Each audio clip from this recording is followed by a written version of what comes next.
Si vous n'avez jamais vu de zélotes dans l'évangile, parce que le véritable zélote, ce n'est pas notre frère Serge. Moi, je suis un premier zélote. Parce que j'ai donné la définition de ces zélotes-là. Nous sommes des hommes qu'on a déjà tués depuis longtemps. Un cadavre qui marche.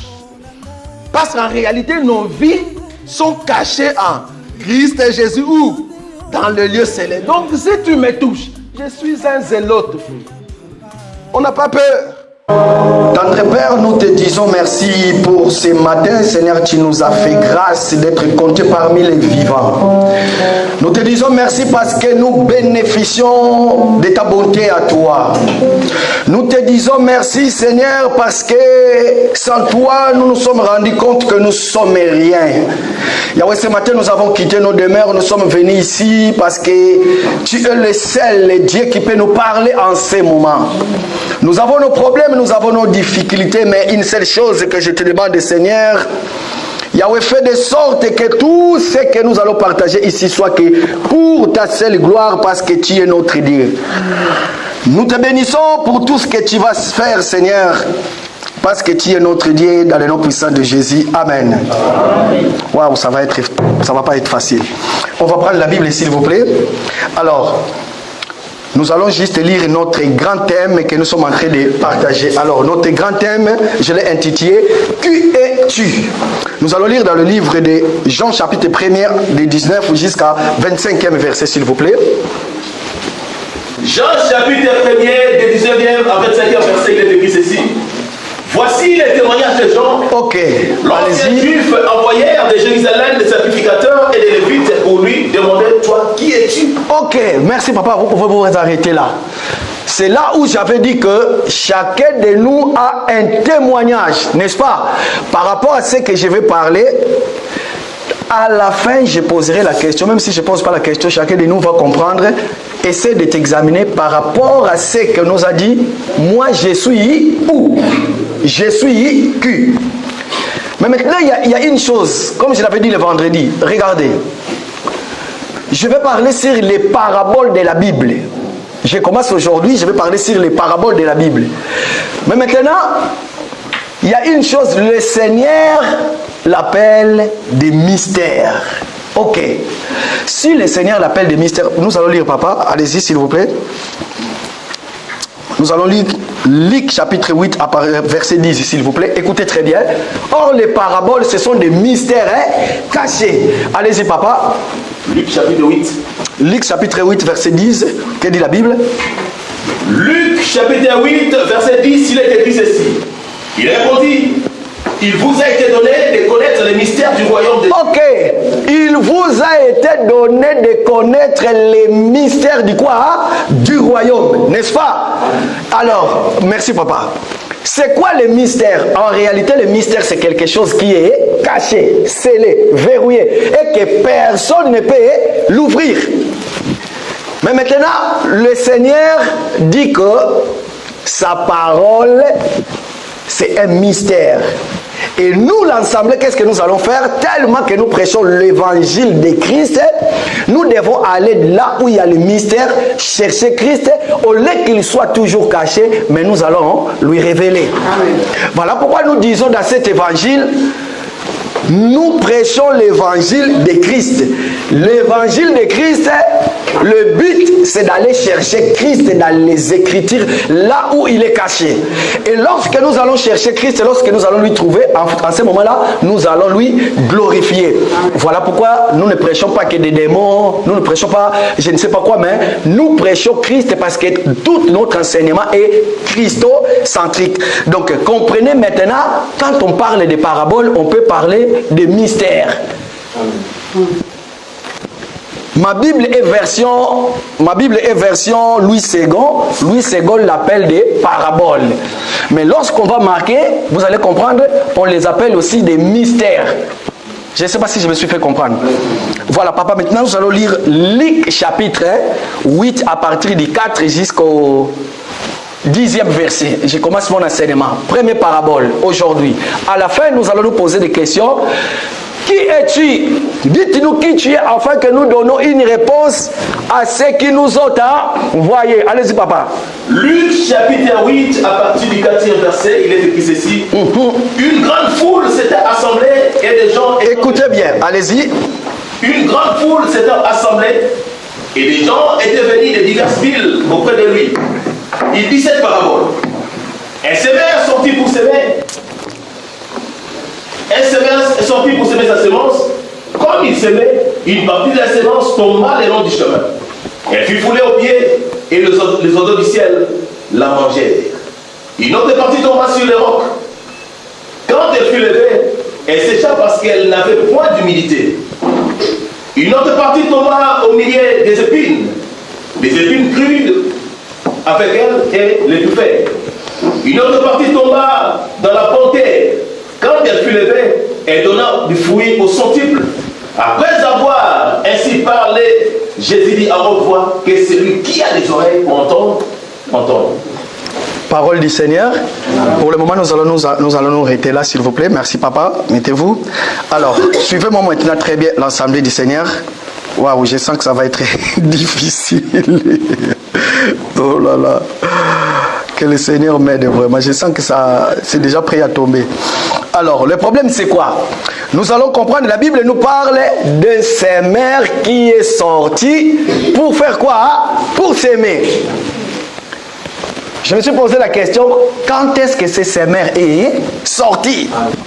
Pourquoi? Parce que nous avons l'explication, le Seigneur va expliquer. Maintenant, la Bible nous dit qu'il y a un sémère. Ça veut tout simplement dire que ce sémère-là avait la sémence dont il avait un champ qu'il avait labouré.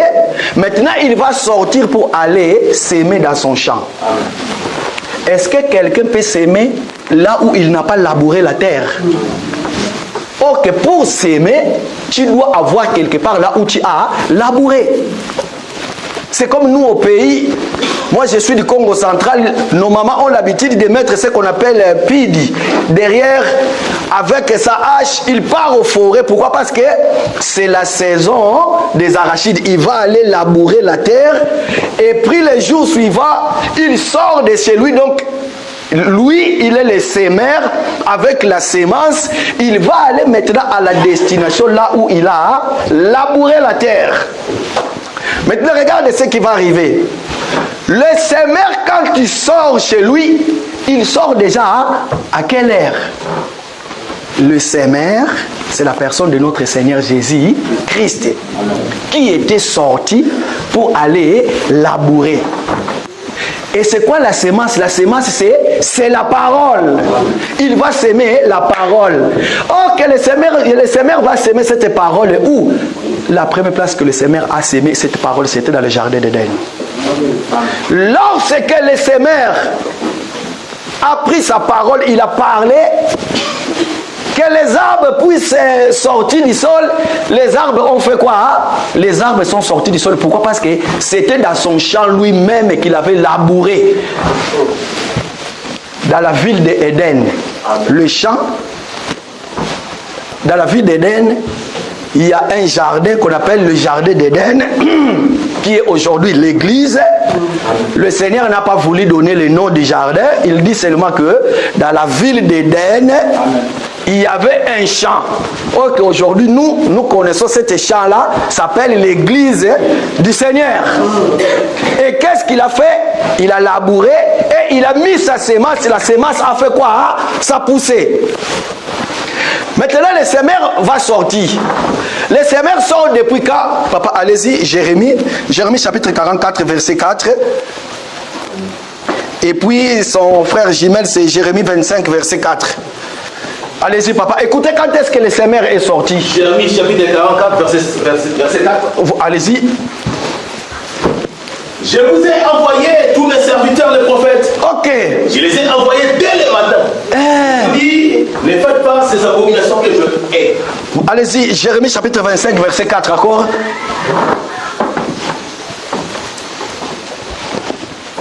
Jérémie chapitre 25, verset 4. Il est écrit ceci. L'Éternel vous a envoyé tous ses serviteurs, les prophètes. Ok. Il vous a envoyé dès le matin.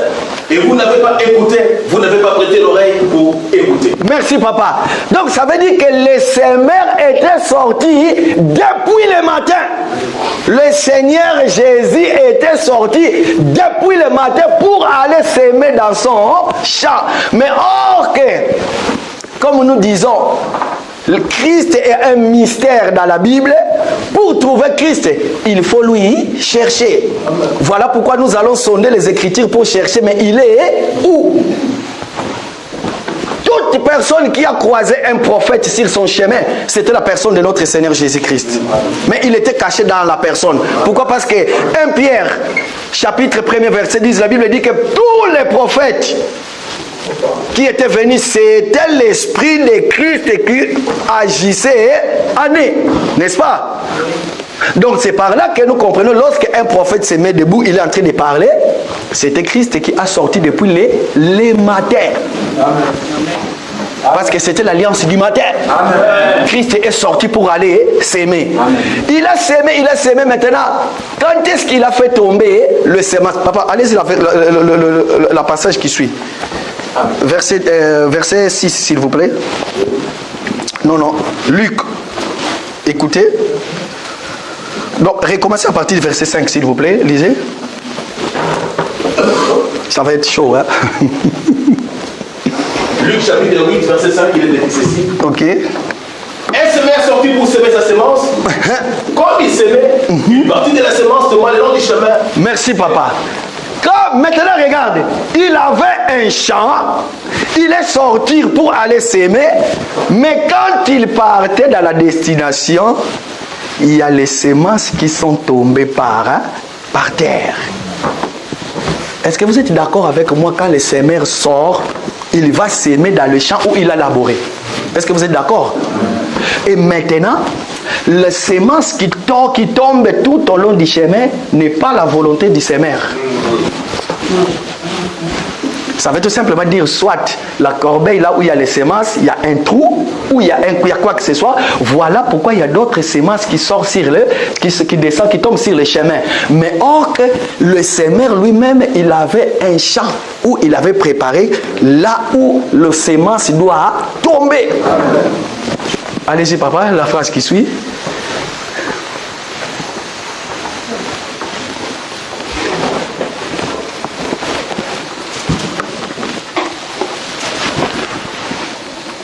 Sorti pour semer sa semence, comme il semait, une partie de la semence tomba le long du chemin. Elle fut foulée aux pieds et les oiseaux du ciel la mangeaient. Merci papa, arrête-toi là-bas.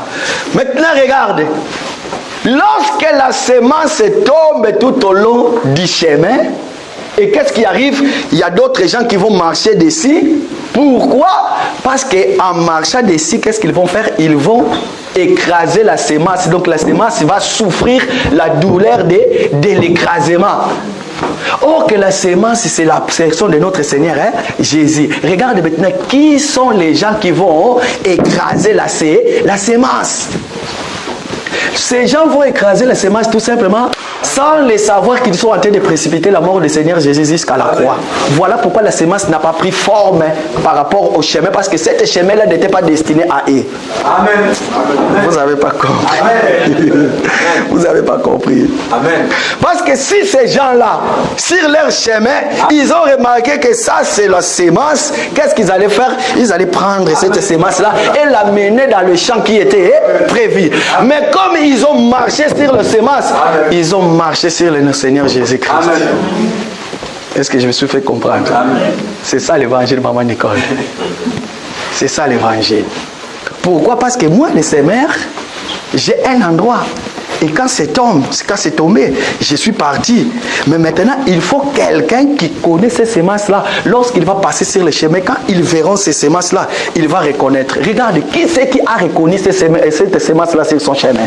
Parce que la Bible nous dit, il y a quelqu'un, quand il a vu les semences sur le chemin, au lieu de faire comme les autres, de les écraser, Amen. Mais lui, il n'a pas écrasé. Amen. Mais lui, il a protégé, il a reconnu les semences. Amen. Qui c'est cette personne-là? C'est notre bien-aimé de l'Assemblée des élus de Paris. Amen. Il était sur la croix avec Jésus. Jésus était l'unité de mesure. Il a mesuré des personnes. Et il y a l'un qui a reconnu. Pourquoi? Parce que lui, il a sondé les Écritures. Il a sondé les mystères. Il a vu. Ah, ça, c'est les semences qui est Jésus. Amen. Et l'autre, lui, qu'est-ce qu'il a fait? Il a marché sur la sémence. Il a massacré la sémence. Mais l'autre, il a dit, ça c'est la personne de notre Seigneur Jésus-Christ. Éternel Seigneur, souviens-toi de moi quand tu reviendras dans ton royaume. Amen. Donc ça veut tout simplement dire que le Seigneur qui est le chemin, la vérité et la vie, cette personne, après avoir entré dans le mystère, il a cherché, il a dit non, moi je mérite de subir ce que je suis, mais lui, il ne mérite pas. Parce que c'est lui le sémence. Tellement je connais cette sémence-là, qu'est-ce que je vais faire? Je vais prendre cela, je vais profiter. Amen. Mais les autres, qu'est-ce qu'ils vont dire?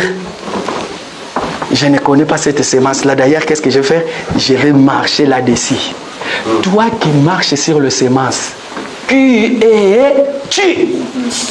Dites-nous qui tu es afin que nous donnons une réponse à ceux qui nous ont envoyés. Est-ce que toi tu es toujours là en train de marcher sur la sémence? Chaque fois les serviteurs de Dieu passent ici devant pour nous parler dans la révélation, dans la doctrine, et dans la connaissance, tout. Chaque fois tu marches sur la sémence, tu es en train de témoigner contre la mort du Seigneur Jésus sur la croix. Vaut mieux ne pas venir. Aujourd'hui, dans beaucoup des assemblées, nous sommes dimanche. Vous allez voir, beaucoup de gens vont commencer à parler du Seigneur. Mais qu'est-ce qui va arriver? Ils sont en train de marcher sur la sémence. Pourquoi? Parce qu'au lieu de donner la gloire à Dieu, et ils vont s'approprier de la gloire du Seigneur. La Bible dit que il y a d'autres gens qui ont marché sur la sémence. Et puis il y a les oiseaux du ciel. Amen. Qui ont quitté le ciel, amen, qui sont venus prendre les semences et ils l'ont mangé. Amen. Mais comme ce sont des oiseaux du ciel, quand ils viennent ici sur terre, c'est juste pour manger la semence. Après avoir fini de manger la semence, quand ils sont rassasiés, le ventre ballonné, qu'est-ce qu'ils vont faire? Amen. Ils vont retourner au ciel. Mais ceux qui sont terrestres, qu'est-ce qu'ils vont faire?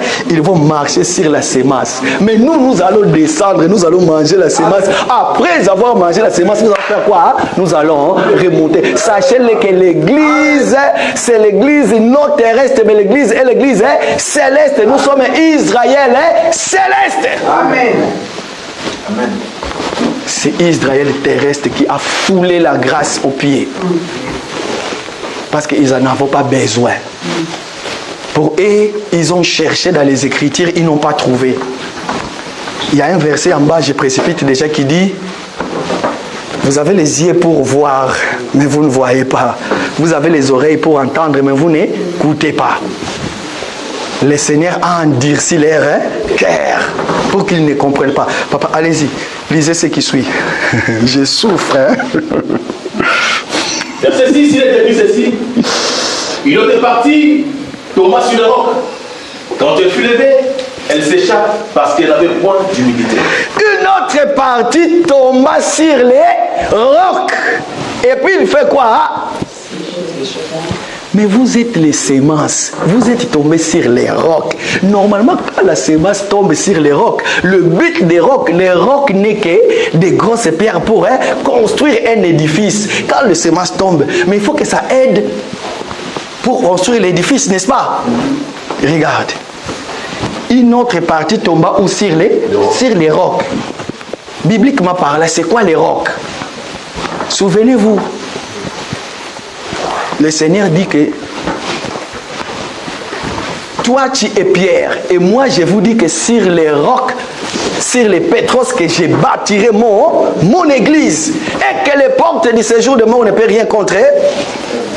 Deuxième passage, quand le Seigneur dit, quand les gens vont venir voir le Seigneur en lui disant: dis à tes disciples de ne pas parler, de ne pas faire de bruit.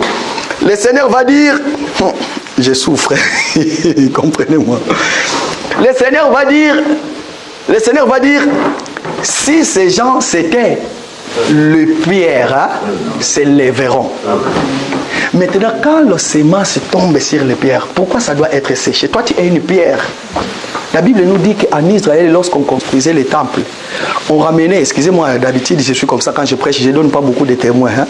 Je ne suis pas comme frère Paty, lui, il prend son temps, il donne tous les témoins, mais moi, des fois, je les cite comme ça, la vite fait.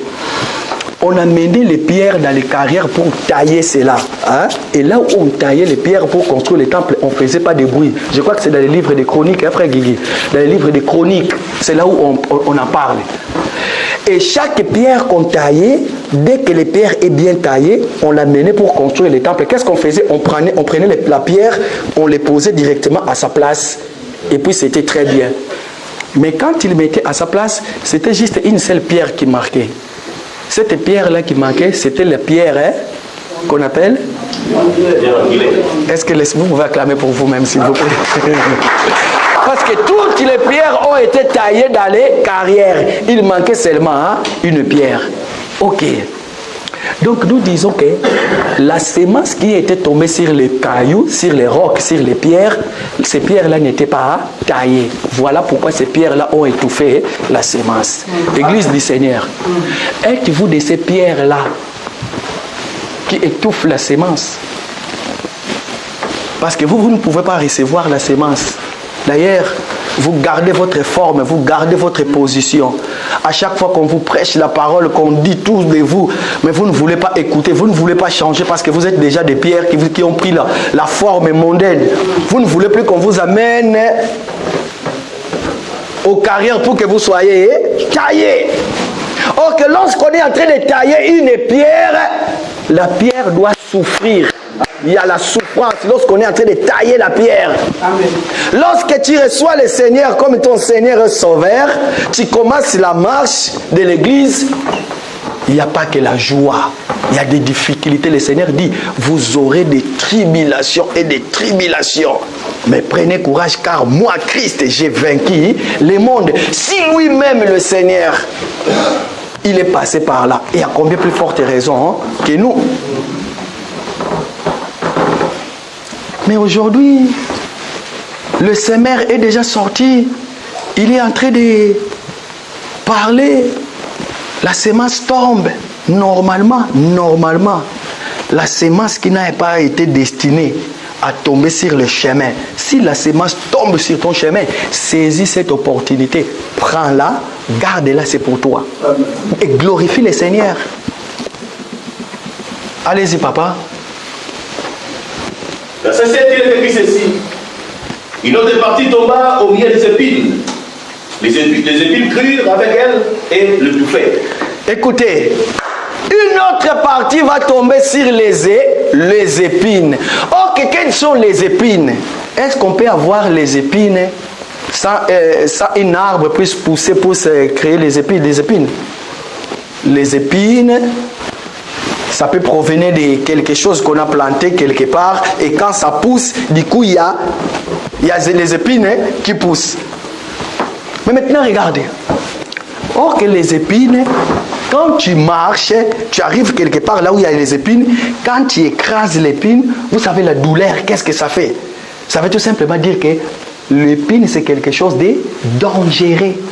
Si tu es une épine, sachez que personne ne peut marcher sur toi, personne ne peut t'écraser parce que toi tu as un bout taillé, tu peux piquer à quelqu'un. Mais maintenant, la sémence est tombée. Oh, toi épine, pourquoi tu ne te souviens pas que tu es une épine? Et que c'est toi qui dois faire du mal à quelqu'un. Mais sans la sémence, comment tu le feras? Tu ne le feras pas. Pourquoi? Parce que lorsque la sémence va tomber sur toi, il fera quoi, papa? Que dit le passage pour l'épine? Il est étouffé. Ça va être étouffé. Bien-aimé dans le Seigneur, si le Seigneur Jésus revient aujourd'hui,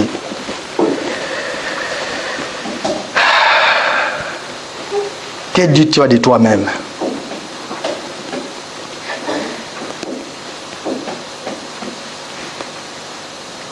Allez-y, papa, le verset qui suit. Une autre partie tomba dans la bonne terre. Quand elle fut levée, elle donna des fruits au centuple. Après avoir ainsi parlé, Jésus dit à haute voix, et celui qui a des oreilles pour entendre, entend. Parole du Seigneur. Est-ce qu'on peut acclamer pour la Seigneur, pour la gloire de Dieu? Qui a des oreilles pour entendre, qu'il fasse quoi? Qu'il entend.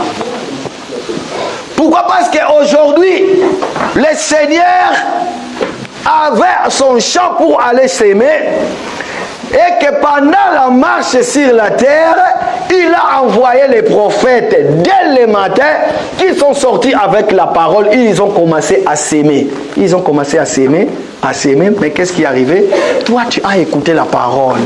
D'ailleurs, tu t'appelles un enfant de Dieu, serviteur, servante du Seigneur. Mais comment comportes-tu de la sorte? Qu'est-ce que tu fais de la sémence que tu reçois? Oh, la sémence, c'est quoi? La sémence, ce n'est que la parole du Seigneur. Amen. Écoutez, je vais faire cette illusion que j'avais dit le vendredi. Vous allez comprendre une chose. Le Seigneur va faire quoi? Il va jeter la sémence. Or, la sémence, c'est quoi? La sémence, c'est la parole. Il dit, pour éprouver ses disciples, où allons-nous, pardon, on lui pose la question, où allons-nous acheter des pains pour que tous ces gens puissent manger? Mais le Seigneur savait pourquoi il posait la question. Il dit aux gens, où allons-nous acheter les pains pour que tous ces gens puissent manger? Or que lui-même, il était le pain que ces gens-là devraient manger. Et puis on lui dit que nous avons ici que 3 pains, 2 pains et 3 pains et voilà. Or qu'il sait déjà que c'est moi-même qui ai le pain qui doit être brisé pour que ces gens puissent manger. Mais il dit, où allons-nous acheter ces pains-là? Or qu'il était question de lui qu'il meure parce que son offrande va être agréée par le Père afin que nous ayons le pain quotidien. Maintenant regardez, ces gens vont manger du pain. Je suis sûr que quand ils étaient en train de manger, le Seigneur s'est regardé, il disait, oh, vous ne savez pas, vous êtes en train de manger mon corps et boire mon sang. Ils se sont rassasiés. C'est fini, terminé. Qu'est-ce qu'ils ont fait? Ils sont rentrés. Ça veut tout simplement dire, hein? Ils sont allés chercher les mystères.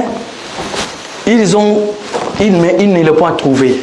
Ils ont mangé du pain qui n'était pas beurré. Ils ont mangé le pain sec. Voilà pourquoi les jours suivants, ils sont venus. La Bible dit qu'ils ont trouvé qu'il n'y avait qu'une seule barque et que les disciples étaient montés, le Seigneur n'y était pas. Qu'est-ce qu'ils vont faire? Ils vont suivre Jésus de l'autre côté. Quand ils vont suivre Jésus de l'autre côté, vous savez, ces mouvements-là, ça veut tout simplement dire quoi? Ils étaient en train de sonder les Écritures. Chercher, il est où Jésus? Parce qu'il était mystère caché. Vous étiez avec lui, vous avez mangé du pain physique. Vous ne l'avez pas vu. Maintenant, vous êtes en train de chercher encore. Il est où? Il est toujours mystère caché. Mais maintenant, le Seigneur va leur faire grâce. Quand ils vont croiser le mystère, il est encore là. Le Seigneur va voir. C'est là où il va dire, vous me suivez mais parce que vous avez mangé du pain. Mais maintenant, il va dire ceci. Il faut manger mon corps et boire mon sang. Or que quand il va dire ça, tellement ils ont cherché dans les Écritures, ils n'ont pas vu Jésus. Voilà pourquoi ils ont mal interprété les Écritures. Or que le Seigneur disait seulement, il faut maintenant prendre ma parole, écoutez-les et mettre en pratique. Mais ils ont cru que le Seigneur disait, mangez-moi tel que je suis là. C'est comme nous aujourd'hui, si Jésus entre ici tout de suite, il nous dit, mangez mon corps, buvez mon sang. Qu'est-ce que nous allons faire? Nous allons refuser. Et lorsque nous allons refuser, pourquoi? Parce que nous n'avons pas la révélation. Mais les gens qui avaient la révélation, ils ont dit que à qui d'autre irions nous? Pourquoi? Parce qu'ils ont compris. Ah, nous sommes allés sonder les Écritures, nous sommes allés sonder les mystères. Nous avons compris que ce n'est pas du corps physique dont tu parles, parce que ce corps va disparaître. Les jours de l'ascension, ça va monter. Maintenant, quand le Saint-Esprit viendra, nous devons maintenant prendre la parole, rompre la parole, briser cela et manger cela et mettre cela en pratique. Voilà pourquoi les disciples avaient dit, à qui d'autre irions-nous? Bien-aimés dans le Seigneur, manger, c'est facile, c'est pour se rassasier. Et maintenant, est-ce que la nourriture que tu as mangé, est-ce que du pain que tu as mangé, c'était un pain beurré ou c'était un pain sec? Parce que celui qui mange le pain sec, sache-le que tu peux avoir des problèmes. Il n'y aura pas le saveur dans ton pain. Mais le pain qui est beurré, c'est là où il y a le saveur. Qui es-tu par rapport au pain tu manges? Est-ce que tu le mets en pratique, oui ou non? Parole du Seigneur, que le Seigneur nous bénisse. Nous avons la tête courbée. Nazako mata ngai, nazako mata ngai, nga nazako mata.